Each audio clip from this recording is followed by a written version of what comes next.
जय हिंद समाजवादी साथियों। यूपी विधान परिषद में सपा ने किया नेता प्रतिपक्ष के नाम का ऐलान। जी हां, आज हम बात करेंगे समाजवादी पार्टी के मुखिया अखिलेश यादव जी को लेकर। जिस तरह से अखिलेश यादव जी धुआंधार तरीके से उत्तर प्रदेश में क्षेत्र भ्रमण का कार्य कर रहे हैं, उसके साथ ही साथ जो बेहतरीन और उम्दा प्रदर्शन अखिलेश यादव जी ने उत्तर प्रदेश में करके दिखाया है, वो कहीं ना कहीं अब लगातार चर्चाओं में बना हुआ है। जहाँ पर सपा मुखिया अखिलेश यादव जी ने एक बेहतरीन और एक नई जोश के साथ, जहाँ पर अब आगामी समय में जो विधानसभा के चुनाव 2027 में होने वाला है, उसके साथ ही साथ जो विधानसभा का 10 सीटों पर जो उपचुनाव होने जा रहा है, उसकी तैयारियों में जुटे हुए हैं। जैसा कि आप लोगों को पता है, अखिलेश यादव जी वर्तमान समय में अब समाजवादी पार्टी के राष्ट्रीय अध्यक्ष हैं और राष्ट्रीय अध्यक्ष होने के साथ ही साथ लोकसभा में समाजवादी पार्टी के नेता सदन भी चुने जा चुके हैं। वहीं पर अखिलेश यादव जी ने करहल की जो विधानसभा सीट थी, वहां से अपना इस्तीफा दे दिया है और इस्तीफा देने के साथ ही साथ सपा मुखिया अखिलेश यादव जी जो उत्तर प्रदेश में विधानसभा में जो नेता प्रतिपक्ष थे, उस पद से भी अखिलेश यादव जी ने इस्तीफा दे दिया है। जहां पर उत्तर प्रदेश की 10 विधानसभा सीटों पर उपचुनाव होने जा रहा है। इन उपचुनाव से पहले मानसून का सत्र 29 जुलाई से शुरू होने जा रहा है विधानसभा में और विधान परिषद में। तो लगातार सपा मुखिया अखिलेश यादव जी लगातार अपने पार्टी के संगठन के पदाधिकारियों से बात कर रहे हैं और लगातार सभी से मिल रहे हैं और लगातार उत्तर प्रदेश की जो विधानसभा है, उसमें नेता प्रतिपक्ष, मुख्य सचेतक पद और विधान परिषद में नेता प्रतिपक्ष के लिए लगातार चर्चाएं कर रहे हैं। लगातार पार्टी के नेताओं और कार्यकर्ताओं से भी मिल रहे हैं, लगातार सबकी राय भी ले रहे हैं। जहां पर अखिलेश यादव जी एक बेहतरीन और उम्दा प्रदर्शन किया है इस बार के लोकसभा के चुनाव में, उसी प्रदर्शन को दोहराने के लिए अखिलेश यादव जी जमीनी स्तर पर कार्य कर रहे हैं।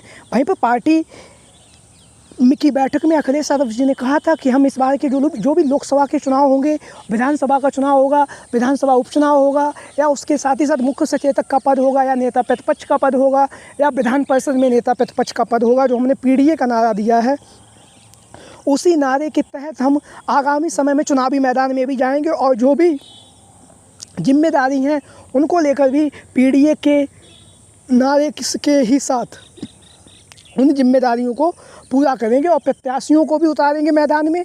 और उसके साथ ही साथ जो नेता प्रतिपक्ष है, मुख्य सचेतक पद है, और जो विधान परिषद में नेता प्रतिपक्ष, इसको लेकर भी हम पीडीए के नारे के साथ ही लगातार जनसंपर्क करेंगे और पीडीए के ही लोगों को आगामी समय में राजनीति में और ज़्यादा से ज़्यादा लोगों को जोड़ने का प्रयास करेंगे और सक्रियता भी देने का प्रयास करेंगे।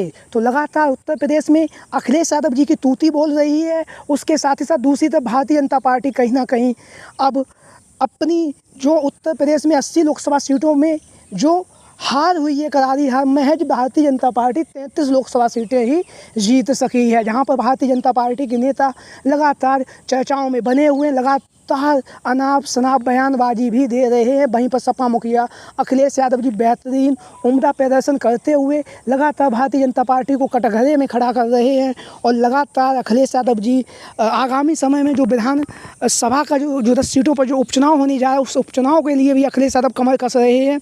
और साथ ही साथ समाजवादी पार्टी के विस्तार में भी लगातार अखिलेश यादव जी अपनी मजबूती बनाने का प्रयास कर रहे हैं। लगातार उत्तर प्रदेश से बाहर भी समाजवादी पार्टी को पहुँचा रहे हैं। जैसा कि आप सभी लोगों को पता भी है, महाराष्ट्र में और महाराष्ट्र के साथ साथ हरियाणा में अब विधानसभा का चुनाव होने वाला है महज 3 महीने के भीतर। तो 3 महीने के भीतर जहां पर अखिलेश यादव जी ने अपने जो 37 सांसद नवनिर्वाचित हुए उन्हें महाराष्ट्र में पहुंचा दिया है। महाराष्ट्र में पहुंचाने के साथ साथ उनका बहुत ही जोरदार तरीके से स्वागत हुआ है।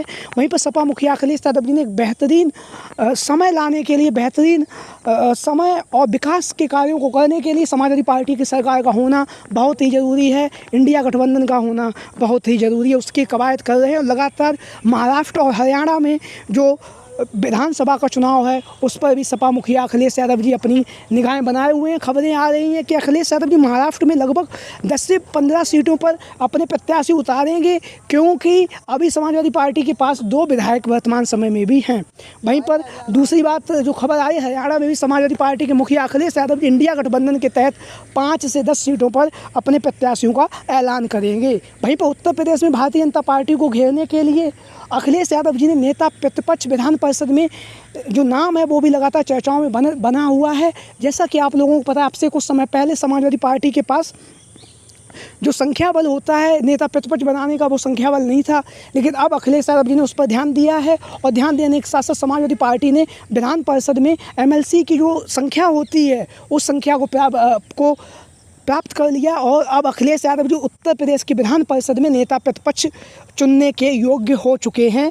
यानी कि भारतीय जनता पार्टी को उत्तर प्रदेश की विधानसभा में तो सपा के मुखिया अखिलेश यादव जी यहाँ से नेता प्रतिपक्ष का ऐलान करेंगे ही करेंगे, वहीं पर विधान परिषद में भी अब अखिलेश यादव जी भारतीय जनता पार्टी को घेरते हुए नजर आएंगे। भारतीय जनता पार्टी के जो भी विकास कार्य हैं उन विकास कार्यों को लेकर जो दावे किए जा रहे हैं उनको बात रखने के लिए अखिलेश यादव जी विधान परिषद में अपने नेता को नेता प्रतिपक्ष भी चुनेंगे। तो इसमें नेता प्रतिपक्ष के रूप में विधान परिषद में सबसे पहला जो नाम चल रहा है वो है गुड्डू जमाली जी, शाह आलम उर्फ गुड्डू जमाली। जैसा कि आप सभी लोगों को पता भी होगा, आजमगढ़ से यह 2022 में जब वो उपचुनाव था तो बहुजन समाजवादी पार्टी से प्रत्याशी थे। प्रत्याशी होने के साथ साथ इन्होंने 2.5 लाख वोट भी प्राप्त किए थे।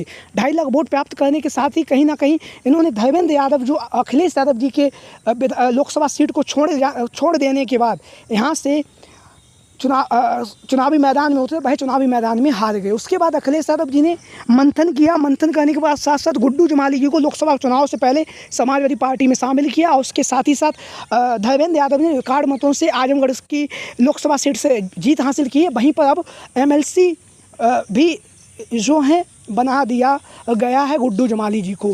वहीं पर अब लगातार गुड्डू जमाली जी को जो विधान परिषद है, उत्तर प्रदेश की जो विधान परिषद है, वहाँ पर नेता प्रतिपक्ष बनाए जाने की खबरें लगातार चल रही हैं। लगातार सपा मुखिया अखिलेश यादव जी भी इस पर विचार विमर्श कर रहे हैं, कार्यकर्ताओं और नेताओं से मुलाकात भी कर रहे हैं। वहीं पर बात करेंगे उत्तर प्रदेश की विधान परिषद में एक अन्य नाम भी चर्चाओं में बना हुआ है, वो है राजेंद्र प्रसाद चौधरी। जैसा कि आप लोग इन तस्वीरों के माध्यम से देख रहे हैं, अखिलेश यादव जी के साथ में हमेशा साय की तरह रहने वाले राजेंद्र प्रसाद चौधरी का नाम भी लगातार उत्तर प्रदेश की विधान परिषद में नेता प्रतिपक्ष के रूप में चल रहा है। उम्रदराज हैं, वरिष्ठ हैं, कई सालों से समाजवादी पार्टी से जुड़े हुए हैं, लगातार समाजवादी पार्टी के संगठन को मजबूती प्रदान कर रहे हैं। उसके साथ ही साथ लगातार विभिन्न मुद्दों पर भारतीय जनता पार्टी को घेरते भी हैं राजेंद्र प्रसाद चौधरी जी। तो उत्तर प्रदेश की विधान परिषद में समाजवादी पार्टी के नेता प्रतिपक्ष के रूप में राजेंद्र प्रसाद चौधरी जी का नाम भी लगातार चर्चाओं में बना हुआ है। तो इन दोनों नेताओं के साथ साथ अन्य दावेदार भी लगातार उत्तर प्रदेश की विधान परिषद में नेता प्रतिपक्ष के रूप में उनका भी नाम चल रहा है। और उसी के साथ ही साथ लगातार अखिलेश यादव जी सभी की बातें सुन रहे हैं और जातीय समीकरण को साधने के साथ साथ अखिलेश यादव जी उत्तर प्रदेश की विधान परिषद में बहुत ही जल्द नेता प्रतिपक्ष का भी चुनाव करेंगे, क्योंकि 29 जुलाई से विधानसभा के जो सत्र हैं वो शुरू होने जा रहा है। आप लोगों की क्या राय है? सभी साथी कमेंट बॉक्स के माध्यम से अपनी राय जरूर दें। जय हिंद, जय भारत, जय समाजवाद, जय अखिलेश मिशन 2024।